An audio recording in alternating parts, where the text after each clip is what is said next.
All right, it is 6:03. I'm going to call this meeting to order. Please rise. The Pledge of Allegiance. I Pledge allegiance to the flag of the United States of America and to the republic for which it stands, one nation, under God, indivisible, with liberty and justice for all. All right, I want to thank everybody for coming and being able to meet under this circumstance. So this is an emergency session. And just as everyone knows, per Governor Baker's order suspending certain provisions of the open meeting law, the public will not be allowed to physically access this school committee meeting, but we are broadcasting it live on Mansfield Cable, and it'll be also broadcast at various times over several days. And we did put on as much social media in public places that the public did have an opportunity to submit comments if they so desired. And I also do want to add, so we are also putting this on Correct, YouTube. YouTube. There will be a link sent out via social media, Okay, and we'll have it on our website, I would imagine. okay. And we do have one public comment that was submitted to us prior to this meeting. It's from Francis McDonald, 24 Bird Road. And the comment is, "Dear School Committee, though we are dealing with an unforeseen shutdown of schools here in Mansfield, Mass., what is being done to provide quality lesson plans and materials to the kids to continue education? This is our children's education, and just as many school districts around us have had some alternative plan, such as if there was a blizzard or other natural disaster, what are we doing in Mansfield? Kids thrive on structure, and providing the kids with at-home assignments to continue learning is imperative. Are computers being offered on loan to those who might have them now? Are internet services available for free for those families who need assistance? Are packages being done for those who cannot access internet to pick up at locations? Please do not think it's enough to post links on the school websites. What is the action plan? We cannot have children losing weeks of classroom time. As a community, we are better than this, aren't we? I look forward to the school committee holding the schools accountable for a clear action plan." All right, which brings us Where are into we? our first agenda item. Right, it's a COVID-19 status update.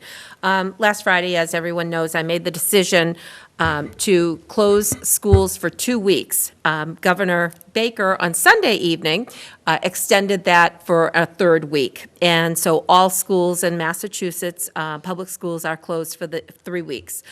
This, of course, being the first week of the closure, and it's only Tuesday, but it feels like we're further into the week. So I hope all of our students are doing well.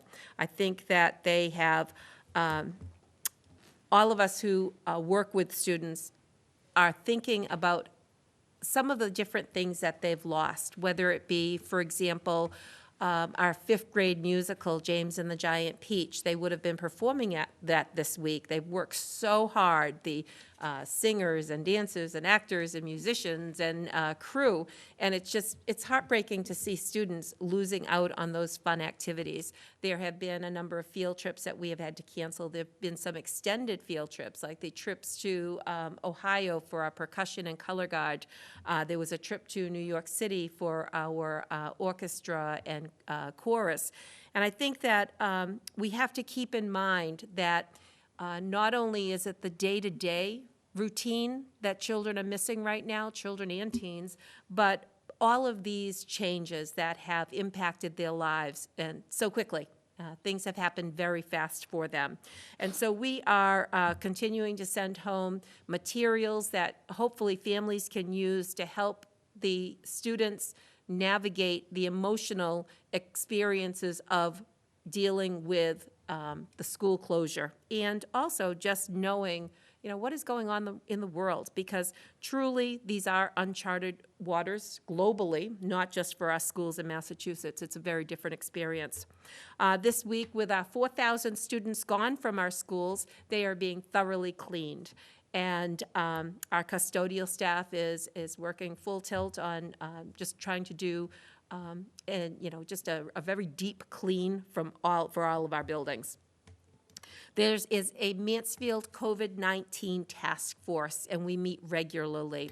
I think that as we started hearing more about COVID-19 and seeing it come to the United States, that certainly our fire chief, Justin DeRozier, our health agent, Amy Donovan Palmer, and our director of health services for the schools, Christine Dooling, had been working together as a team.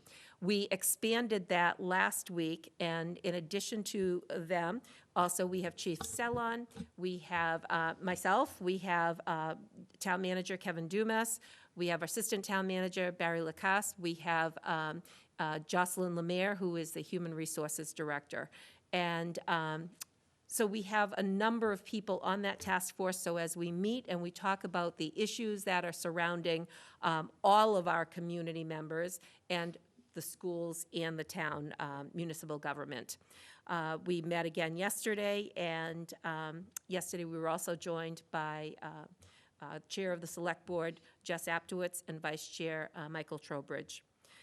The schools have developed a food program, because that is something that's really of concern to us, is that we have children and teens who rely on the schools for their breakfasts and their lunches.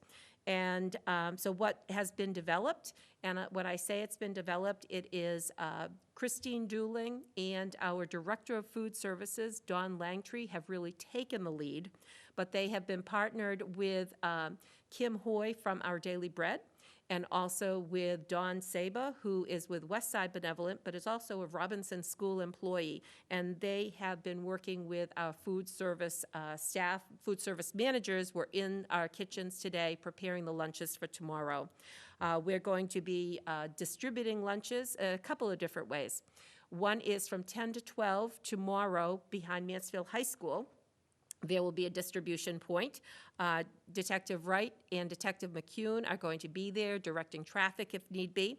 And the reason it will be safe is because people are driving up, and we're passing them the lunches. We have sent out in our newsletter, and Westside has sent it out into their distribution list and to our Backpack Buddies distribution list. We have asked families to tell us how many students they would like us to provide those bag lunches for. For now, we're looking at doing this on Wednesdays and Fridays. I'd also like to mention that we have our special ed school bus drivers who are coming in to distribute lunches and breakfasts to families that are not able to come to the schools for the distribution. And one other mention, and that is that one of our Mansfield citizens, Carl Clemmy, phoned me today and has made a sizable donation to the food program. This is especially appreciated because the federal government has declared that school districts that have 50% or higher free or reduced lunch are allowed to get reimbursement for these food programs while the schools are closed. We do not have that number of students who require free or reduced lunch, and so we would not at this time be eligible, although they tell us that may change. But it's certainly very much appreciated that Mr. Clemmy is looking out to be able to support any food program that we offer to students. No one has to prove anything. You just let us know if you need lunch and breakfast for students, and we'll take care of them. Student medications and supplies. If there's, I'll back up. On Friday, as students were preparing to leave, our school nurses made sure that anyone who is a student who is diabetic, that they were sent home with their supplies that are kept in the health office. However, there may be some families, now that we've been extended to 3 weeks, there may be some families who would like other medications or supplies that are stored in the health room, that they may like to have them in their own homes. And so we have said to families that please email the school principal, and we will make sure that we have someone who meets you at the health office and gets you those medications or supplies. I think a lot of families are looking for answers. I know students are looking for a lot of answers, and there's some things that we can answer and some we cannot. For example, a lot of people are wondering about MCAS. You know, if all the things I'd be wondering about, MCAS would not be my number one thing, but we have had a lot of questions about MCAS, and what we're actually doing is waiting for guidance. Now, MCAS was going to begin next week, it will obviously be delayed because we won't be in school. And so it is very hard to have to sit back and wait for some answers. However, it's interesting because something like MCAS, that is not a decision that a school could make or even the Commissioner of Massachusetts Education can make, because that belongs to the federal accountability legislation. So for us to look to do something different with MCAS would require the commissioner, which he is doing, is seeking out some waivers for possibilities of what to do with MCAS this year. Certainly, the MCAS at the high school level is the one that would be our priority to make sure we give students the opportunity to take, because of the fact that that is a graduation requirement right now. So, MCAS, we have to wait for some guidance. Student Opportunity Act is something that, before all of this came about, it's something that Assistant Superintendent Mike Conley had been working on with our principals and with me. And again, they are looking to extend the timelines for that. But again, it's based on legislation, so the commissioner is seeking out some support and relaxing of requirements for that. SATs, we canceled here in Mansfield on Saturday. I believe it was the right move, although I know it really inconvenienced a lot of students. But again, we're just there, we just need to be taking it really, a lot of these things day by day. And so as we look for guidance for some of these, looks like all acronyms, but as we wait for guidance, we will pass it on. I've been doing newsletters to our families and to our staff frequently with information. I'm trying not to do them every day because I want to make sure that there's enough information that it makes it worth people's while to read. So I actually might go against that idea. Okay. I think because even one of the things you could do, even if you don't have it, is, I find it, so from like the colleges that my kids were involved in, is they were constantly sending out FAQs. And even if you didn't have an answer, I think, like the MCAS thing, we don't have an answer on it because this, and this. Prom is something that people think, well, our answer is we don't know yet, but I think saying we don't know, we're waiting is okay. So I think constantly maybe even updating those. Well, I feel like, so tomorrow will be another day, and those two items will be in those. I fear that people, although right now we're at the beginning of this situation, I'm not sure how long it's going to extend. And so I don't want anyone to stop reading. So for example, I'm sending out materials, but schools are now sending out materials, and they're sending out materials with educational resources. So I certainly can do an everyday one. I just fear that people may stop reading them, if that makes sense. I think what's helpful, and again, I'm going to base it off the universities, who are probably a couple weeks ahead of this process, but just even having an FAQ on the website. We're working on that. And even if you don't have an answer, Right. And it's helpful to have an FAQ for employees. It's going to be helpful to have an FAQ for parents around the academic questions, and then also an FAQ around kind of the health guidance that, Christine's been really good about including. So, Yeah. We actually are working on that, so. I think that's just, and don't be afraid to say, we don't know we yet. don't know, because if you don't say we don't know, people might think there's an answer that's not being. Well, I think that for one, and I was just going to mention, senior events, April vacation, it's too soon to predict. And I know that for a lot, I And will I think tell that's you a that really good for- answer, Yes. because I think think it's a if good people answer. know that it hasn't been Yes. decided upon, they're comfortable with that. Yeah. I think people just need to know it's on the radar, even though it is, but I think they just need to know that it is. And what's good with FAQs is you can, for each question, you can put the date where you've answered it. So and then the most recent ones on top, so people could always go to the FAQ and read the most recent answers. And then, you can keep track of things that are up, make sure that the questions are all up to date. I have to say that I would hope that people understand that we are working really yeoman's hours, working to get everything done. I know that sounds odd, but I can appreciate what you're asking, and certainly they're all things that we are working on. I think also that we have priorities, and a priority for us is getting student educational resources out there for families. And I can appreciate there's questions from all over. And yeah, I think you're right, that too soon to predict is a good answer, because, you know, on Thursday, when we were going to be in school today, so to speak, and then on Friday afternoon, when things changed, and then on Sunday night, when things changed. So I think it's really important for people to be able to, and I know it's hard. I think it's very hard. I know as a teacher myself, I like to be in control. I like to be proactive. I like to know exactly what's going to happen and when it's going to happen. And we are really in a very different time for that.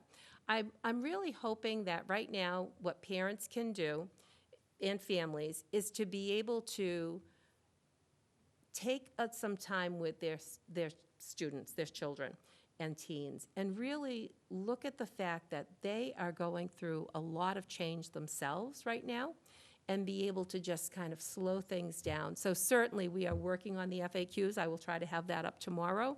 But there's, as a school, we're looking at students first, but our employees are also very much on the top of our list. And actually, it is our employees is the reason that we have this emergency meeting this evening.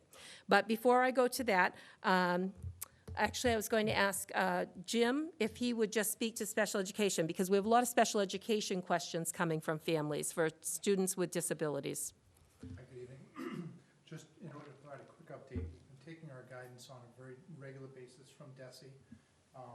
Some of the high points that DESE has been providing are that the days that we're not in session, we've been instructed not to count those as days towards our IEP timelines, and have actually advised that we should not be providing special education services during these days. Microphone on, there's a button. Oh. Bottom. So I'm going to have you start over, if you will. Jim, please. Okay, just hold it in for a second. Or you can sit right at this table and use this. RFM mute off. That's good. Is that better? Maybe, Jim, I think I'll suggest that you sit at that seat for just a moment, and then, thank you. Thank you. Just wanted to kind of give you a quick update in terms of the updates that we've been receiving from DESE. We're taking all of our guidance directly from them, because so much of what we do is governed by regulations and timelines, and providing services to our students. We had a teleconference this afternoon with DESE, and they have given us the guidance in terms of the days that we are not in session are not counted as school days. So pursuant to that, we're not required to provide special education services, nor do they count towards our IEP timelines. You know, we've got evaluations that are in progress, and those timelines will be extended by the amount of days that we're out of session. IEPs that expired during this closure will remain in effect, and they'll remain in effect with the stay put services until the team can reconvene to develop a new IEP. And the most important thing, I think, in terms of where my concern is that we're going to ask many of our IEP teams to reconvene to evaluate the impact of the school closing on our individual students, and determine if there are going to be additional services that are going to that we're going to need to put in place to help them recoup any of the skills that are lost during this time. We've got some students with significant disabilities that rely very heavily on continuity of services and daily repetition, and it's hard to replicate that. So we're working very closely with DESE to make sure that what we're doing the right thing, and our intention as a district is to convene those teams to really take an individualized look at each student and what their needs are. So, Thank you, Jim. thank you. Are the out-of-district placements affected? So we're working very closely with all of our out-of-district schools. The last one that we were waiting to find out, they actually closed today, so we don't have any out-of-district placements that are not residential. We do have a number of residential placements that are in place, in operation for residential students only. Many of them are restricting their instruction to the residences as opposed to having classroom instruction. So, and we're monitoring them. We've got a spreadsheet with all of their timelines as well. Okay, thank you. Thank you. And on to the piece of academics and enrichment activities, which the commissioner has asked districts to take on. All right, good evening. Once again, we're tasked with the monumental undertaking of trying to see what we can do to continue learning as best we can. We've been on conference calls with the Commissioner of Education, and we're taking our direction from him. I'm just going to read sort of a statement that came out of our conference call. The Commission is encouraging districts to provide enrichment activities for students during this school closure. The overall design is to keep an element of connection as best as possible to students in their schools. The purpose is not to substitute for the actual school day, because we know that would be tough to replicate, but yet provide opportunities based on considerations of equity and availability of resources. We're in day 2. I think we've made a tremendous amount of progress in day 2 for us as administrators and school leaders that are meeting remotely. We're in the district, but we're keeping our social distancing. We're sitting in on conference calls with a number of other districts and communicating with them to find out what they're putting out for enrichment resources as well. So what parents should see, if it hasn't gone out already for their individual school, some have, some haven't, but by the end of this week, the first round of enrichment resources will be sent out through an element of communication, obviously put up on the school websites. So that'll help get parents in the early stages, and I think we have to think of it in stages, and we're sort of climbing that mountain. This is our first real foray into developing those resources. Some schools already had them for our district, but others had to certainly get other people on board to put them together. But we'll continue to put these enrichment activities out as they become available. Obviously, if parents have questions, they can call their individual school and the principal, and they'll be able to address that as best as possible. But we're working hard, we're working diligently, and I think we're going to put forward a good first phase effort here, and as time goes on, I think you'll see us, through collaboration, be able to provide the best enrichment possible. So I don't know if that... Well, I think that for a lot of families, they may have students who are in college, and so they see that colleges and universities are able to move everything online. That is not an expectation in pre-K through 12. And there are some districts that may be offering those sorts of virtual learning, and the commissioner has been very clear in his conference calls with superintendents that we have to provide FAPE. We have to make sure that all students, regardless of disability, regardless of their English language proficiency, are all, regardless of socioeconomic status, are all able to access that same material in the same way.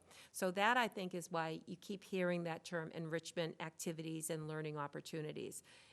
It is not meant to be able to, and I know a lot of parents would like us to be substituting a school day for an at-home learning day. And unfortunately, the teacher in the front of the classroom is still the greatest predictor of student achievement, and it absolutely matters.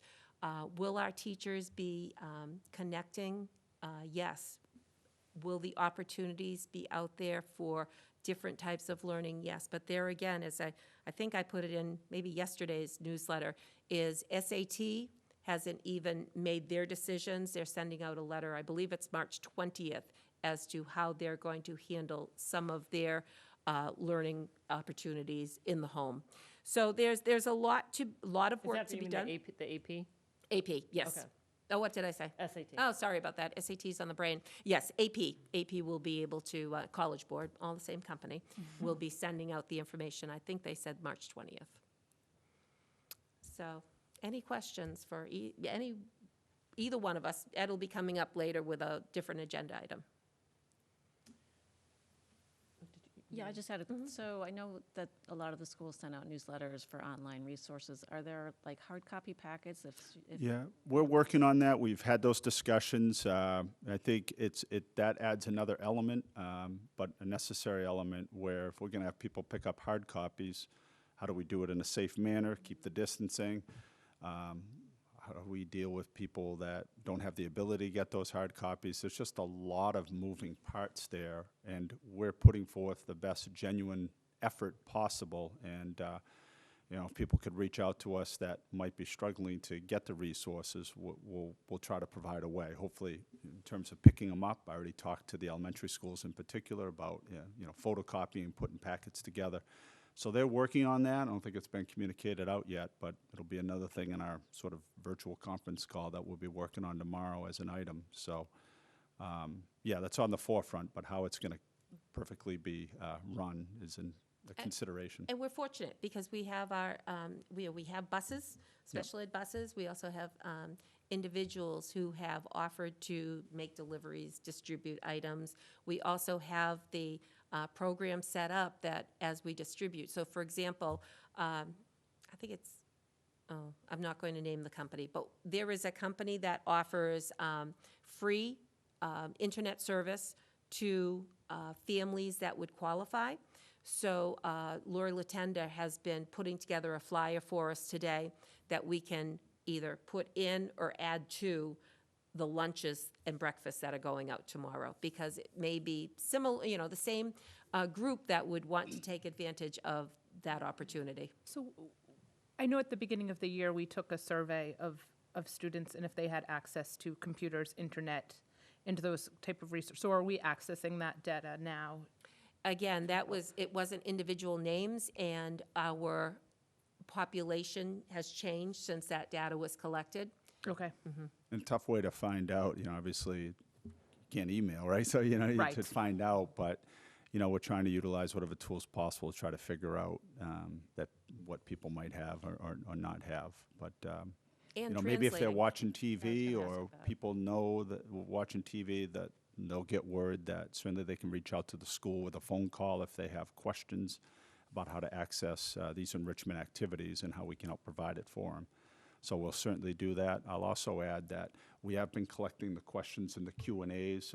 Our individual principals have the same questions or are passing on the questions. We have Google Sheets and sheets and sheets of questions. The questions, it just takes a long time to put forward the answer that's not going to cause confusion and add clarity, because sometimes communication can add a lack of clarity. So we struggle with that, and that eats up time a little bit. So, the feedback is well taken, and we are working on those things. So if we, on top of the internet, is there an ability for, to utilize any of our Chromebooks from the classrooms? There certainly would be. We're just not there yet. And within a 3-week period, I don't know that we would necessarily do that. If we're extended? Yes, Yeah, but we are having But that internal will- conversations to figure it out. You know what I mean? Like, there's a lot of what-if scenarios, and I think part of my job is to get principals working on the here and now, which is they're working on the enrichment activities. They needed some sort of boundaries and lanes to work in. And now myself, Julia, Lori, now we're working on the next element, like the what-ifs. And those take time. We're connecting with other districts, but we are looking into those possibilities. So I guess my recommendation on communication, if it gets down to that, you've got the flyers and lunch packs, but also, maybe that's where our good old phone call messenger system Yeah, good point. could be used, Yeah, very good point. other than, Yeah. mailing something to everybody's home, which just seems, again, not A lot of touching. not a lot of touching, but. correct. And it's interesting because the commissioner yesterday told us that his office is writing a letter to families, and that they'd like it sent electronically, but they'd also like snail mail. And it's because for some families, that will be the way they get it. It seems it will be labor intensive. Certainly, of course, we can get it done, but all of those just take time. And we're pedaling as fast as we can, to be honest with you. I think that, when we were talking about, what types of questions, another question that a lot of our teachers will have is our educational professionals, is educator evaluation. And when that question was asked yesterday, the commissioner just said, I have to go ask my lawyers about that one. So there's a lot of questions that, as we're looking for guidance, they're looking for guidance also. And, you know, we are, our goal is to make sure students are happy and they're healthy and they're feeling okay as best they can about the emotional aspects of all of this, because it's really hard for them. And if we can also provide them, and we also will provide them with some work that can provide some routine and structure, and most important, the language that the Department of Ed keeps using, connectedness to school and learning and engagement. And I think that those are lofty and realistic goals that we can meet. I know you asked a question, I think, Linda? No. No? No, it's been, Lauren? my question was asked. Okay. answered. I had a question about the materials for English language learners and what, I mean, a lot of what's been pushed out so far is kind of general resources, and if that's, Yeah, Are there options? high on the consideration list. It's, you know, there's more layers involved of getting people involved, you know, to be able to do that have the knowledge, the language, and the skill set to do it. Just even taking the superintendent's almost daily communications, you know, that has to go out to someone to be, you know, translated. Those aren't quick processes yet, you know, time goes on, but I'm glad you brought it up. It's good for the community to understand that those are the things we're working with and we're responsible and tasked with. So it's a matter of trying to find the right people that can help us provide that and develop those resources. And we're getting bombarded with all sorts of vendors who somehow can provide a million resources, and Come out of the Of woodwork. course. vetting those out takes time, and, you know, so, you know, but I'm glad you brought it up. I wish I had a more direct, solid answer. It's Well, we have, you know, I know that we have students, there are about 18 to 21 languages other than English represented as first languages. And, but right now what the commissioner has been working on is connecting with Univision and also Telemundo to be able to provide some programming. Also has, the DESE has created a partnership with GBH and will be not only, GBH is not only giving all school districts in Massachusetts their learning platform, but they're also opening up broadcast hours to be able to provide students with no internet access. If they have a television, then they have an opportunity for some learning through that medium. And particularly as when you asked about the Ls, it made me think about the fact that they've been talking about the closed captioning and really working with students to be able to manage and manipulate that. yeah. I think it just adds to the fact that, you know, having people in school with the instructors who are certified and have the background is obviously the best course of action. And trying to replicate everything to its exact form outside of the institution, we will give it the best effort. But I think, you know, there are challenges and there'll be gaps to try to meet those challenges, but eventually we'll catch up. Hopefully it won't require us to. Hopefully we'll be back in 3 weeks, but we don't know. Lauren, did you have a question? Not really so much a question as the kind of thinking beyond the 3-week aspect. And, you know, obviously, it's very likely or possibly that this could extend beyond, right? And so, you know, I guess it's just an encouragement to get the game plan going now, just because if that becomes an inevitability, it'd be good to start messaging that sooner rather than later. So, I mean, obviously you know that, but you know, I just want to, you know, make that point that all of the things we're talking about are going to continue on, you know, well beyond these 3 weeks, and we need to kind of, even if we came back, there's all of this, like Jim was saying, that, you know, that we have to think about what did we lose, and what kind of programming do we need to do to make up for what we lost. So, this is like thinking about the long game. We're focused on the short game now, but we need to kind of think about the long game also. The commissioner has talked about that and said that, when we come back, then we need to look at reducing, if not eliminating, the number of field trips that go out, that it should be totally focused on learning in the schools. And of course, when you're talking about this, as we move further into spring, those can be hot days in classrooms. But yes, I think that we're looking at it from a lot of different angles. And then there's the social emotional aspect of these things too. So I mean, we don't want to like hardcore go academic, So there's just thinking about what are the needs of the students because they're going through something that students haven't gone through before, and I'm sure it's very trying on all of them. And I think that we have to look at, we're also thinking about our families. I mean, there are,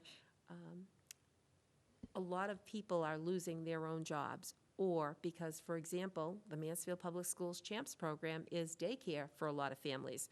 We recognize that their life has changed somewhat. So, so that we're looking at the students and their social emotional needs and also thinking about families. So there's a lot of issues to try to help our students and their families. Yeah, it's a big shift and it's a big adjustment for everybody, suddenly having a lot of people potentially in one house, everybody trying to manage themselves, and Yes. it's a big adjustment. Yeah. There seem to be a lot of people in my house at the moment. Yeah, I mean, when you're thinking about what kind of technology do they have, it's like, well, how many people are there and how many people are working from home and need their computers and laptops and things like that. That's exactly right. That's what we're hearing. We haven't so much heard it, but other superintendents I was talking with today, that is what they're hearing, is that the people working from home are now using the technology that kids were using before. And if you have 5 or 6 people in a household using all the same internet, Right, things slow down. Costs. And Right. Yeah. During these pressure times, I think we got to find a way to try to take the pressure off. And, enrichment right now is the way to go. I believe the commission is on to something for the time being. Absolutely. It's a very important time for well-being. And it might be nice to have, like on the webpage, it's just like, a fun, link of the day. Like, I know that Mo Willems is doing like a little drawing class for kids to draw the pigeon. Or, Peter Reynolds was reading books to, on the internet, like even, if there's like a place where you can kind of click like, what's the fun thing of the day, or, zoos are opening up and live streaming too, with like different animal talks. There's I believe as we Less get stuff further in, Yeah. you'll see it get better. We will probably employ some of those things. We'll get into a bit of a better Right. In addition groove. to all of the other resources, it might just be Yeah. fun. Like a kid could be like, "Ooh, what's the fun thing today?" No, I'm really proud of our administrators. We have teachers helping, remotely, sending in ideas, other districts, and, I know it's hard for people to see, but we've come a long way in what I think is 2 days. And Oh, we will absolutely. be putting that stuff out if it's not already, and it'll get better as time Yeah, goes on. I'm sure the teachers know even better more than anyone. All the great resources. I felt good. Actually, it was, I hadn't seen it till the end of the day when Mrs. Watkins had sent out her email to students. And it was, she opened it with, we hope you're well. Drop a line and let us know how you're doing to the students. And then included the resources. And she's, let's see if, hopefully I can remember. SAT and MCAS prep is one category. I think transition or career and college planning is another category. Then there's well-being, and then fun.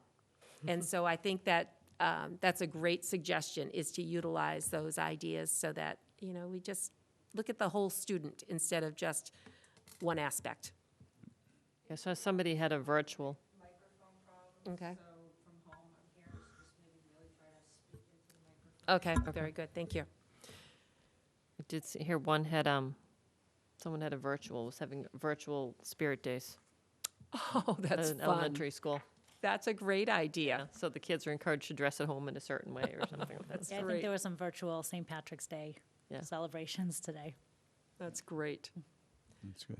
One other, just before we kind of move on to it, so I know you sent it out, but I just want to have it stated, so because there's, people are last day of school, assuming we go back. 24th. Right, so really, because what's considered is these first 4 days are considered days that we'd be making up. That's right. So the commissioner has relaxed the time and attendance regulations for this year. So as of May 15th, we only have to complete through the 185th day of the year. So it's 180 school days, March, sorry about that. 180 school days plus the 5, what we usually think of as snow days. This year it's COVID-19 days and 1 snow day. But, so we only have to go through June 24th. So that's why I wrote, that's not going to change. Yep. That's the date. Yeah. And just, so, I'm sorry, you might have said this, so the links that have been sent out on the newsletters, are those also just, they're going to be posted on the website Yeah, also? we put them on the website. We're trying to also work behind the scenes, say, is there like one stop they can go to and then find all the stuff? Lori's building something like that. Be But for the great. time being, it's probably going to sit on individual school websites and then be collected eventually a little more efficiently. So we're working on that as well. We're just trying to settle on a pattern. Yeah. Thank you. Appreciate it. Thank you Time to come up. Thank for you. all the, I know it's, obviously something that I don't think anybody's ever Well, anticipated, and it's interesting from a work perspective. I was dealing with an organization where they have all these disaster recoveries, but their disaster recoveries usually mean that they recover to another office. oh, yes. So, here you are, our disaster recovery is if this office goes down, this office takes over. But obviously, again, and we're across the country dealing with these same issues that everybody else is. True. And there was a pilot program this year. It was called Blizzard Bags. And Blizzard Bags were something that the DESE had come up with, that if schools were willing to put together these Blizzard Bags or virtual Blizzard Bags, then that would count as a day of school. And at the beginning of this year, we were told, you know what, it's not going to fly after all. And they said that those who had agreed to go through the pilot program could do so, but they felt for issues of equity that they were not a good program, so that it was going to be discontinued. And so some people had already had some of these things in mind. Most of our neighboring districts, not so. And so we are really working together. And as Mike said, we had a conference call with about 13 different districts today. And where we are at is where most of the districts are at. So I think that we're on our way there. And so what we're going to do is move on to our next item. And that is having to do with our school employee payroll. And so I've asked Ed to prepare for this. Good evening. So as you can imagine, we've had a lot of concern from our staff about, with the school being shut down, are they going to be paid? So we're looking for support, to pay the hourly staff that would be affected by that. I believe the teachers contractually, will be paid. It's not an issue paying the teaching staff, but there's a lot of staff, obviously, that are non-teaching staff. So this proposal or concern I'll just go through the different groups in case I believe I've captured them all. This would be our part-time paraprofessional staff, our school year office assistants, the Little Hornet staff, the CHAMP staff, our bus drivers, food service staff, our lunch, recess, bus monitors and hall monitors. There's a bunch of people involved in there. Be our long-term substitute teachers who are filling in for long-term absence of teachers, and also our regularly scheduled building substitute teachers. We have come in. Most schools have, I think, 2 or 3 that are licensed teachers that come in every day to fill in for teachers on a daily basis. I think that's the bulk. I don't know if I've missed anybody in that group. I'm Did trying you not mention to. Little Hornets and Crossing Guards?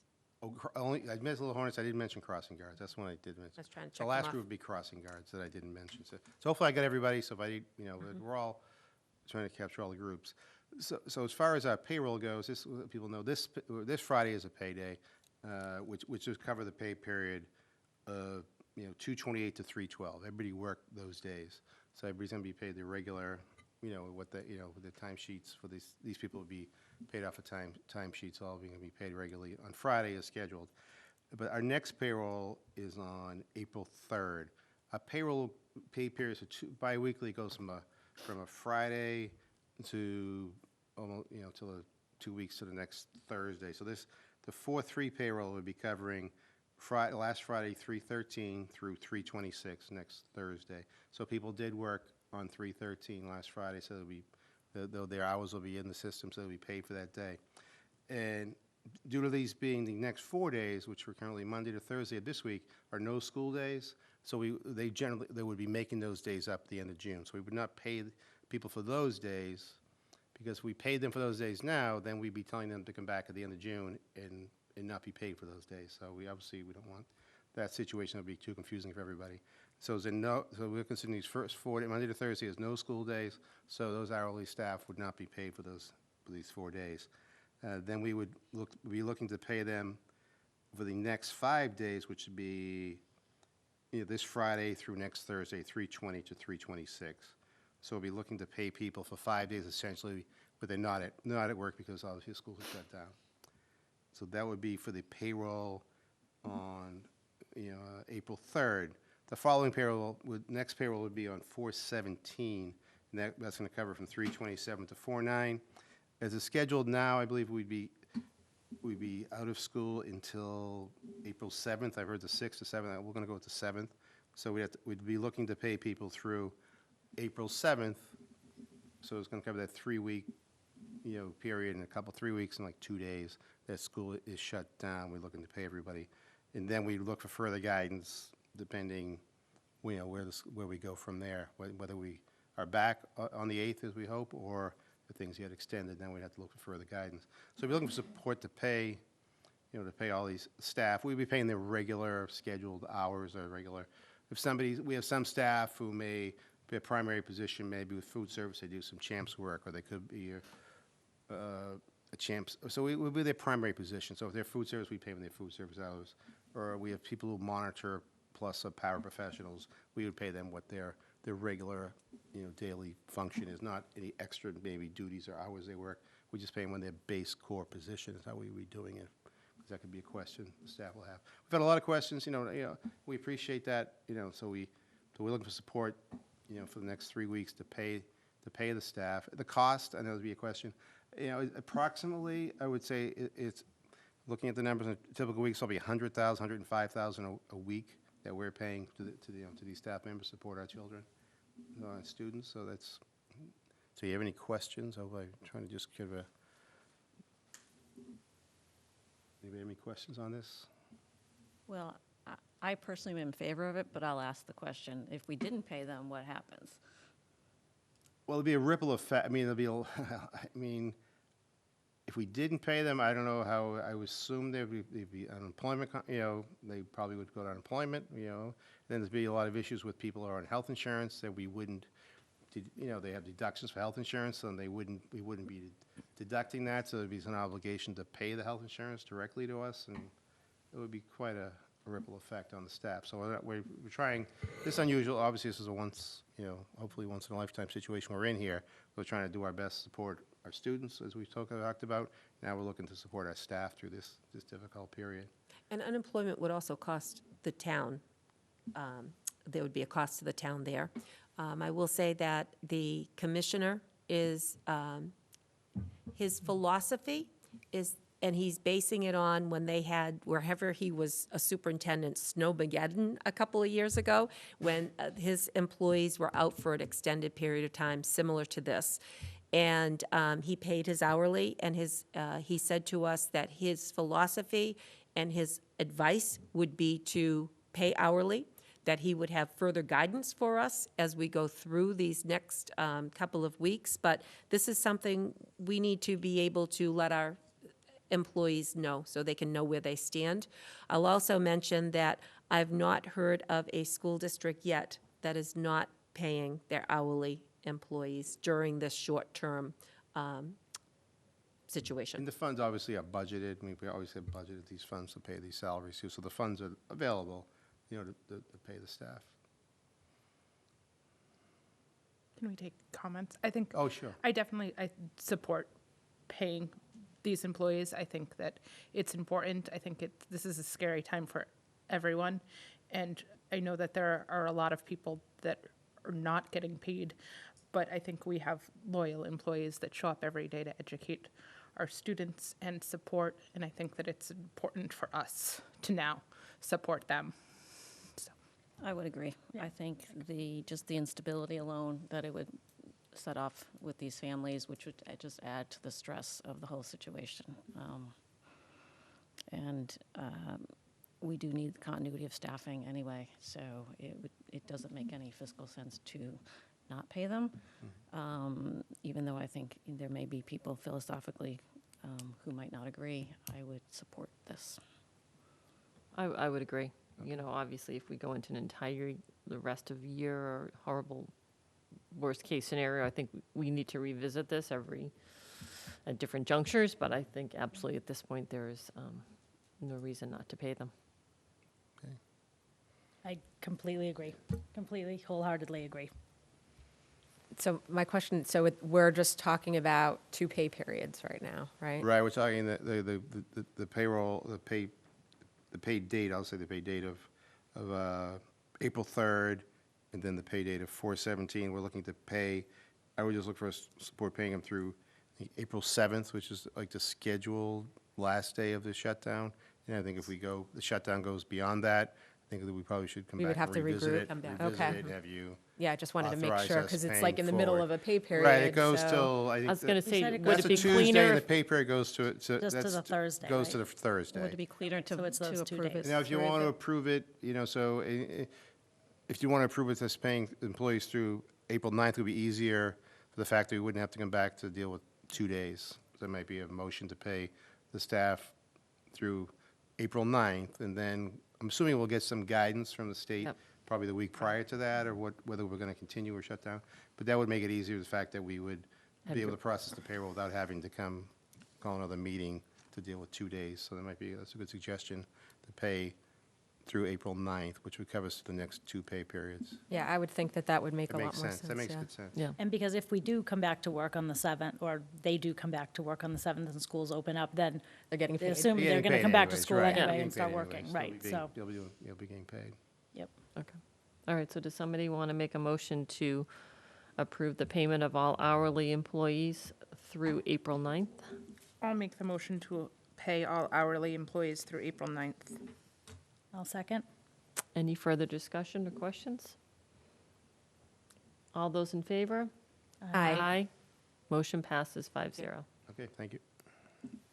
I had a couple questions, just swinging back. In terms of employee support, you had mentioned the students were getting, that you were hoping to get information out to families for social emotional support for students.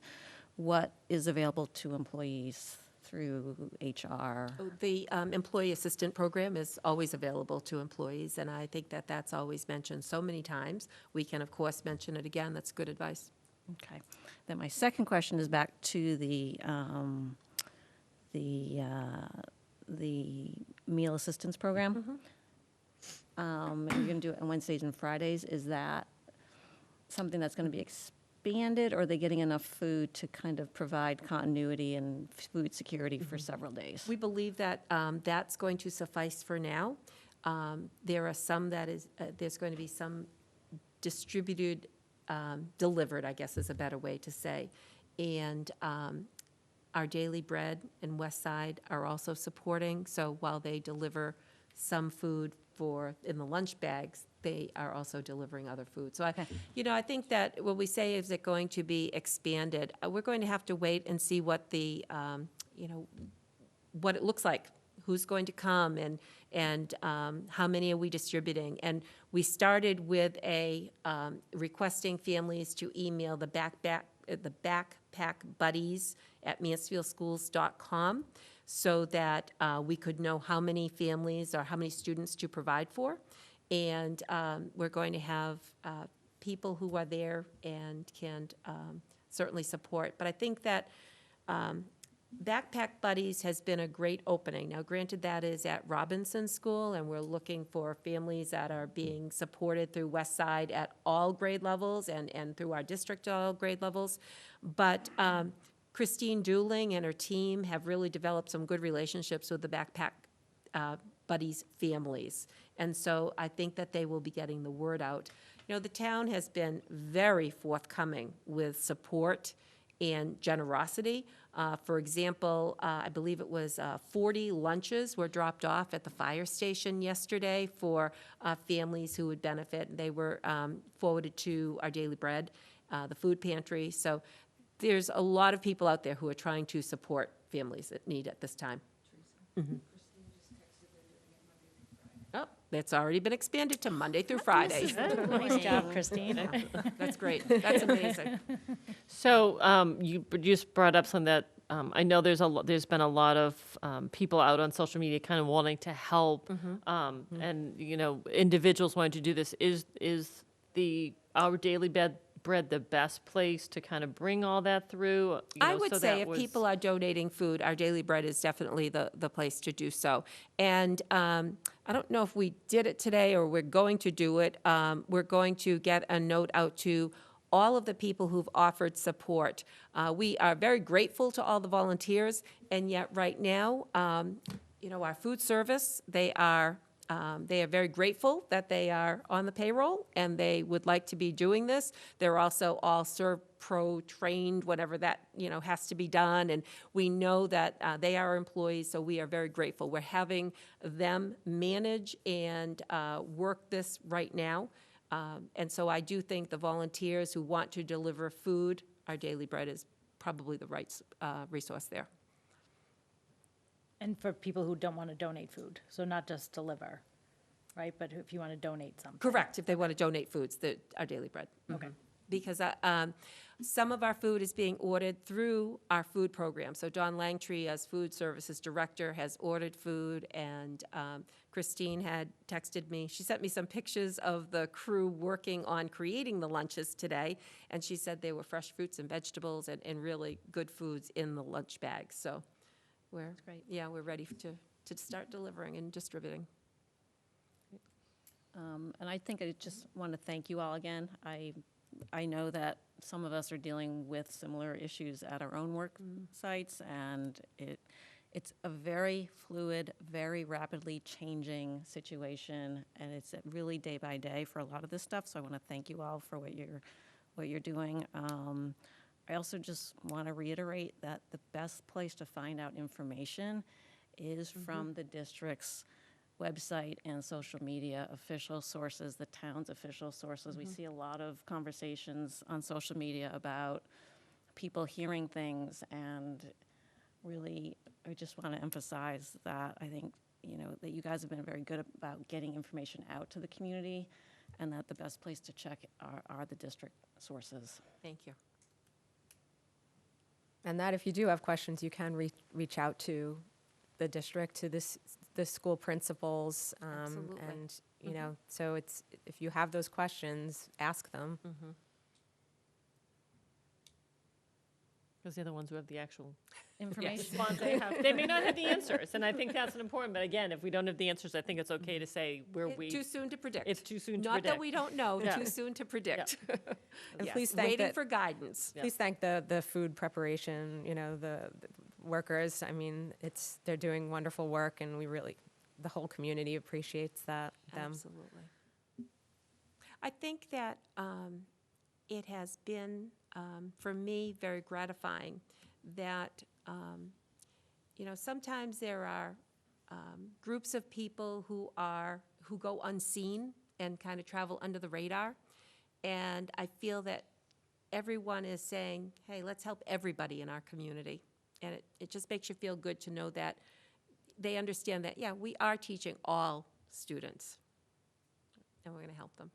And then I just want to say one other thing. I think, and Teresa, you and I talked a little bit about this today.